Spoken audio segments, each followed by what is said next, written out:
Ano ang pakiramdam ninyo dito sa pag-launch ng inyong album? Let's start with Lo.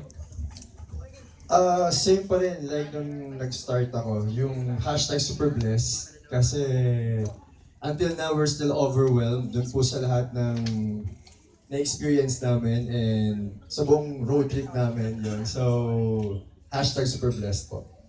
Thank you, Lo. Paolo? Ako, hashtag swerte. Kasi sobrang swerte na napunta ako sa grupo na to. And sobrang swerte na sila lahat yung kasama ko dahil na-enjoy ako kasama sila everyday.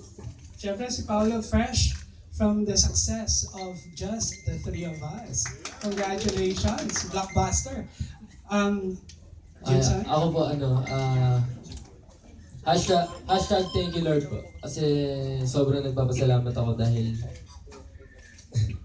ayun, ganito na po yung nangyari sa amin after 6 months po. Sobrang, thank you Lord. Thank you, Jimboy. Ryle? Hashtag solid. Kasi yung pagsasama namin, lalong sumusolid. Hindi kami pwedeng magkulang, hindi rin kami pwedeng mawala sa isa't isa, ganun. So sobrang solid yung pagsasamahan namin and I'm thankful for these boys every day.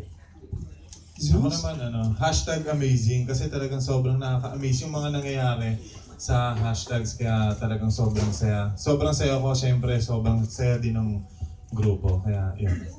John? Ako naman po, hashtag John. Hindi po, syempre hashtag best din. Mula po nung una pa nung nilaunch kami. Dahil sobrang nakakagulat nga po yung mga nangyayari sa grupo namin. From the billboards, pero syempre sa bench, salamat nga pala sa bench din sa pagkuha po sa iba sa amin. And then, yung album nga po ngayon namin, kaya sobrang blessed po talaga namin. And ikaw, Makoy? Yun po sa akin po, hashtag family. Kasi nagkaroon na po kami ng bagong family. Ako po, nagkaroon ng bagong family. Ito nga po, mga kapatid ko, showtime po, mga parang parents na rin namin, yung mga sa amin, Cornerstone, Star Magic, lahat po. Thank you so much po and masalamat po. Jinsan?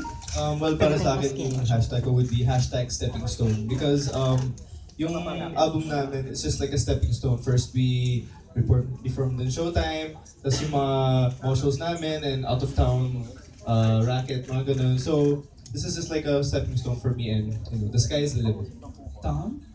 Ako naman hashtag grateful kasi I'm so thankful sa nangyayari sa buhay namin and I'm so grateful for these boys. I'm so grateful for all the projects that's been given to us and yun, I'm so grateful for all the people surrounding us.